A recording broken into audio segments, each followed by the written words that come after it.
Hi friends, welcome back for DElEd classes. तो आज जो हमारा जो है इसमें जो हम वीडियो में चर्चा करने वाले हैं वो हमारा जो सीटेट का जो जुलाई जो है इसके लिए जो सीडीपी में जो इम्पोर्टेंट टॉपिक्स है और उस इम्पोर्टेंट टॉपिक्स में जो मनोवैज्ञानिक के जिन जो कथन उन्होंने कहा है और जो कथन पे जो किस तरह का क्वेश्चन आता है उस सब पे हम चर्चा करेंगे।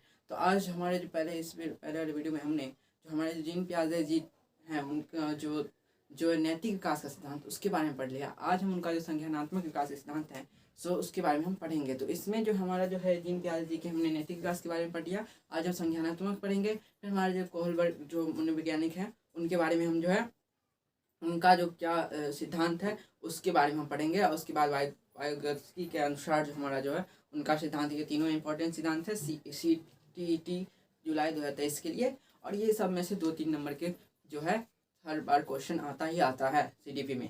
तो चलिए चलते हैं। पहले हम इनका जो है हम परिचय जान चुके हैं। आज हम इनका जो है संज्ञानात्मक विकास क्या है, संज्ञानात्मक विकास के प्रति इनका क्या कथन है, किस तरह इन्होंने एज में है जो सो डिवाइड किया है संज्ञानात्मक विकास को, वो हम आज डील करेंगे।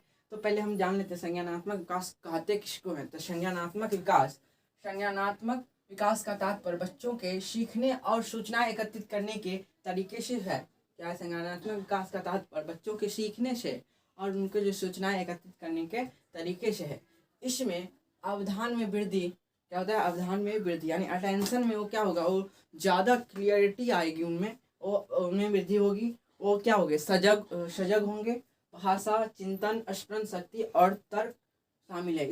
इसमें अवधान में वृद्धि, प्रत्यक्षीकरण, उसके बाद भाषा, चिंतन शक्ति, स्मरण शक्ति और तर्क शक्ति जो है सो जो है सब में ये संज्ञानात्मक विकास में शामिल है। यानी ये सब मिलके जो हमारा होता है सो संज्ञानात्मक विकास बच्चों में माना जाता है। जो ये सब का अगर अच्छी तरीके से विकास हो रहा है तो उस बच्चों का संज्ञान भी अच्छा होगा, संज्ञानात्मक विकास भी अच्छा होगा। तो ये हमारी जो है संज्ञान विकास में ये सब जो है सो जो है शामिल है।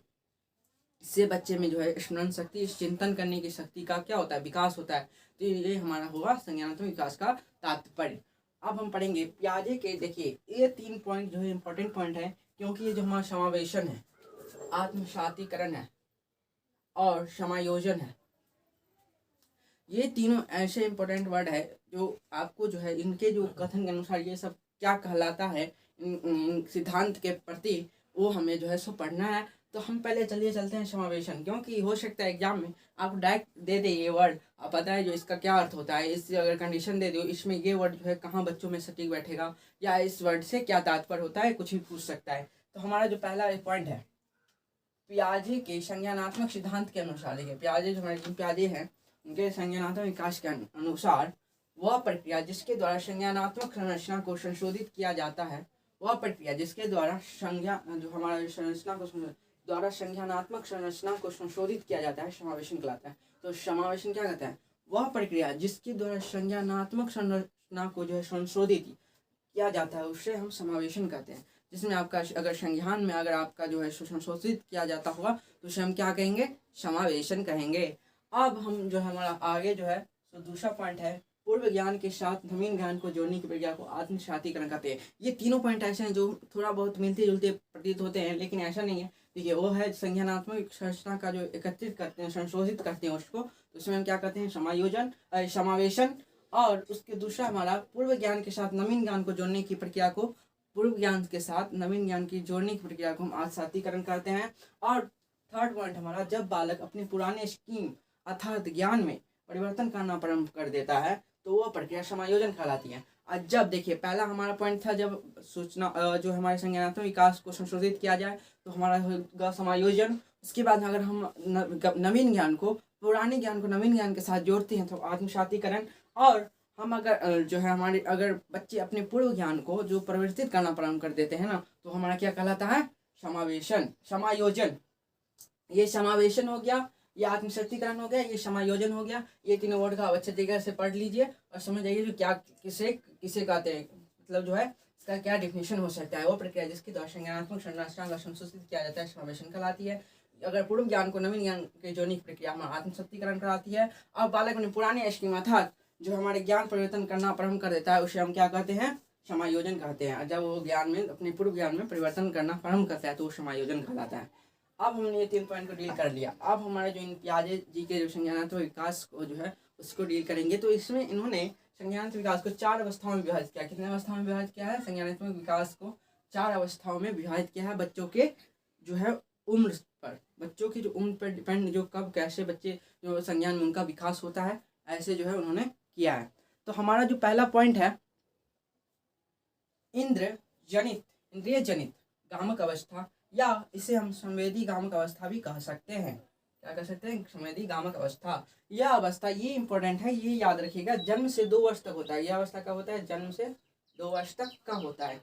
इंद्रिय जो है इंद्रियाजनित गामक अवस्था या संवेदी गामक अवस्था, इसमें ये स्पष्ट है, इंद्रियजनित अवस्था नाम दिया गया है। जो आसानी है, जो बच्चे इसमें अपनी इंद्रियों द्वारा ज़्यादा कार्य करते हैं, अपने हाथ पाँव या जो उनके ज्ञान इंद्रियां हैं उनके द्वारा ज़्यादा काम करते हैं, और हमारे जो कर्म इंद्रियां हैं उसके द्वारा थोड़ा बहुत कम करते हैं। तो हमारा जो इसमें है पहला है पॉइंट, मानसिक क्रियाएं इंद्रियजनित गामक क्रियाओं के रूप में संपन्न होती है। देखिए इसमें पहले दिया गया जो हमारे जो जितने मानसिक क्रियाएं किसके द्वारा संपन्न होती है? इंद्रियजनित गामक क्रियाओं द्वारा जो है सो संपन्न होती है। इसमें बालक इतने जो है सक्षम नहीं हो पाते हैं जो अपने हाथ पाँव से कुछ जो है काम कर सके, तो अपने जो है रोक कर हंस कर, जो अपनी अगर उन्हें भूख लगती है तो रोकर व्यक्त करते हैं। लिखा हुआ है भूख लगने की स्थिति में बालक रोकर व्यक्त करते हैं, और उन्हें अगर कुछ खुशी मिलती है तो हंसते हैं, हर्ष होते हैं, और दुखी मिलती है तो रोने लगते हैं और या हंसते हैं। मतलब ये उनका जो है एक्सप्रेशन पर डिपेंड करेगा, और उस एक्सप्रेशन से ही बच्चे का जो है सो लोग जो है उनके जो माता पिता है वो समझ पाते हैं जो इनका जो है अभी क्या चल रहा है, इसमें अभी इसको ये कष्ट हो रहा है या ये अभी इससे आनंद ले रहा है। तो ये उनके क्या एक्सप्रेशन द्वारा ही व्यक्त होता है। तो भूख लगने की स्थिति में क्या होता है? बालक रोकर व्यक्त करता है, जो माँ बाप को पता चल जाता है कि रो रहा है, तो उनकी क्या भूख लग रही है या कुछ ऐसा हो रहा है या उन्हें कुछ कष्ट हो रहा है। तो यही है हमारा दूसरा पॉइंट। उसका थर्ड पॉइंट है, जिन वस्तुओं को वे प्रत्यक्षता देखते हैं उनके लिए उसी का अस्तित्व होता है। और ये जो है पहले जो वस्तु को देखते हैं, अगर उनके मम्मी को देख रहे हैं तो समझ हाँ मम्मी है पापा है, अगर जिसको कोई अगर नहीं देख रहे हैं, वो कोई उसका रिलेटिव है दूर का, तो उनका क्या, उनके लिए कुछ अस्तित्व नहीं है। जो देखेंगे, जो वो समझेंगे, और मतलब जो है प्रत्यक्ष रूप से जिसे देखेंगे ना उनका ही अस्तित्व उनके सामने रहता है, और उनको दुनियादारी से कोई मतलब नहीं रहती है। तो हाँ चौथा पॉइंट है, यह अवस्था अनुकरण स्मृति या मानसिक निरूपण से संबंधित है। यह अवस्था जो है अनुकरण यानी जो हमारे नकल करते हैं बच्चे, उन पे जो है नकल पे, उनकी यादों पे, उनकी मानसिक जो जैसे निरूपण है उससे संबंधित होती है। बच्चे इसमें इस उम्र में जन्म से 2 वर्ष तक के बच्चे जो है अनुकरण करते हैं। आप जैसा करेंगे वैसा ही बच्चा करेगा। उसके बाद हमारा जो है स्मृति, बच्चों का जो याद रहता है, देखिए वो मम्मी पापा या जितने होगा रिलेटिव उनके सामने ज़्यादातर रहते हैं, वो उनका जल्दी पहचानना प्रारंभ कर देता है। कहते हैं मानसिक निरूपण, अगर बच्चा जितना जल्दी सीखने लगता है, या कोई बच्चा बहुत जो है टाइम लेता है कुछ सीखने में, या बहुत जल्दी बच्चा सीख लेता है, वो उसके मानसिक निरूपण पे जो डिपेंड करता है। तो ये हमारे जो इनके अनुसार जो है तो ये इंद्रियजनित कामक अवस्था होता है। ये अवस्था में ये सब कार्य करता है बच्चा, ऐसे ऐसे में डेवलपमेंट होता रहता है जन्म से 2 वर्ष तक का।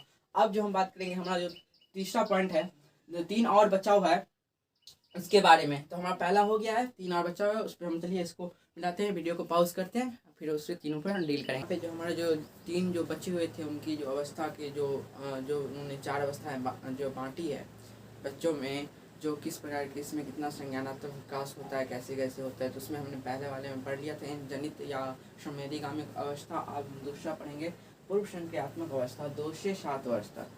ये क्या है? पूर्व संक्रियात्मक अवस्था 2 से 7 वर्ष तक। इस अवस्था में बच्चे अपने परिवेश की वस्तुओं को पहचानने एवं उसमें विभेद करने लगता है। इस अवस्था में बच्चे क्या करने लगता है, जो अपने परिवेश की वस्तुएं होती है उसमें पहचानने लगता है, उसमें विभेद करने लगता है कि जो मम्मी पापा होते हैं, मम्मी पापा के और दूसरे के प्रति क्या, उनमें मम्मी पापा के प्रति ज़्यादा जो है आकर्षण होता है बजाय दूसरों के।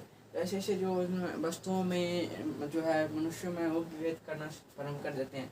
तो दूसरा, इस अवस्था में बच्चे में भाषा का विकास प्रारंभ हो जाता है। कैसे होता है? भाषा का विकास में जो बच्चे में धीरे धीरे प्रारंभ होना जो है भाषा का विकास प्रारंभ हो जाता है। और उसके बाद तीसरा, इस अवस्था में बालक नई सूचनाओं और अनुभवों का संग्रह करता है। इस अवस्था में बालक जो है अपनी नई सूचनाओं को, अनुभवों को संग्रह करता रहता है। ये हमारा जो है इस समय जो हमारा जो है सो फर्स्ट हो गया, ये 3 पॉइंट होता है। इसका थर्ड पॉइंट है मूर्त संक्रियात्मक अवस्था 7 से 11 वर्ष तक होता है। ये मैं बार बार बोल रहा हूँ, ये इम्पोर्टेंट है। इसका जो है पूर्व संक्रियात्मक अवस्था में जो 2 से 7 वर्ष है, और मूर्त संक्रियात्मक अवस्था 7 से 11 वर्ष तक है।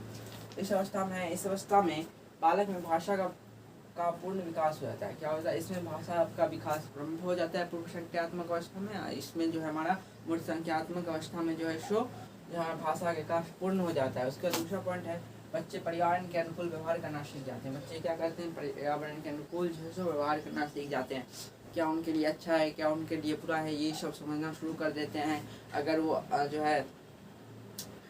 जो है सो अपना आग में अगर हाथ दे तो उन्हें जलेगा ही। तो ऐसे ऐसे जो सोच है उनके पर्यावरण के प्रति, उनको जो है पेड़ नहीं काटना चाहिए, जिससे उन क्या हो जो उनसे ज्ञान हो, जो उनमें जो ऑक्सीजन मिलता है उसी के बजाय जो है उसी में वो जिंदा रहते हैं। उनकी जो है सो ऐसे जो भी वो नादानियाँ करते रहते हैं बचपन में, वो सब उनमें क्या होती है, सब हटती जाती है। और उनमें धीरे धीरे उनके प्रति जो अनुकूल व्यवहार होगा, उनके पर्यावरण के प्रति, जो समाज के प्रति, जो लोगों के प्रति, वो सब धीरे क्या होगा, उसका विकास होने लगेगा। उसके बाद हमारा है थर्ड पॉइंट है, इस अवस्था में बालक विश्वास करने लगता है और लंबाई, भार, अंक आदि चीज़ों पर चिंतन करता है। और इस अवस्था में बालक जो है सो विश्वास करता है, एक दूसरे पर विश्वास करने लगता है। उसमें जो है लंबाई, भार, अंक आदि जो है ना चीज़ों का जो है सो ज्ञान भी होने लगता है। इससे पहले वाले में जो है इनका सबका थोड़ा बहुत ज्ञान नहीं होता, लंबाई भार में अंतर नहीं समझ पाते, इस सब में वो समझ पाते हैं इस अवस्था में। और इस अवस्था में अगर आप और लिखना चाहती हो तो देखिए, इसी अवस्था में जो जब जब ये अवस्था जो आगे बढ़ता है तो इस सब के विकास भी इसमें होता है। इसका विकास जैसे अपने परिवेश में वस्तुओं को पहचानने, उसमें विभेद करने लगेगा, तो इसमें और अच्छी तरीके से वो अपने वस्तुओं को पहचान के उसमें विभेद करता है। ना इसमें भाषा का विकास प्रारंभ हुआ था, इसमें क्या हुआ, भाषा का विकास पूर्ण हो गया। तो ये इसका वाला जो होगा इसमें पॉइंट जोड़ देंगे जो इसमें है। इस अवस्था में बालक में भाषा का पूर्ण विकास हो जाता है। इसमें क्या है, तो हमारे भाषा की जो उसकी जो ऊंचाई है, जो उसकी संवेदनशीलता पे, भाषा संबंधी योग्यता था संवेदनशीलता पे विकास जो है सो अपनी ऊंचाई को छूने लगता है। तो इस सब जो हम एक एक पॉइंट करके जो जोड़ सकते हैं, यानी इसमें हमारा प्रारंभ होता है, इसमें पूर्ण हो जाता है, इसकी अपनी जो ऊंचाई है, जो भाषा जो अब वो नहीं, जो जहाँ तक उसे सीखना चाहिए वहाँ तक वो भाषा को सीख लेता है। हमारा जो इसका जो चौथा लास्ट पॉइंट ये औपचारिक अमूर्त संख्यात्मक अवस्था 11 वर्ष से आगे। और ये जो आपके 11 वर्ष से आगे है, तो 11 वर्ष से लेके आप किस जो है प्रौढ़ावस्था तक मान सकते हो।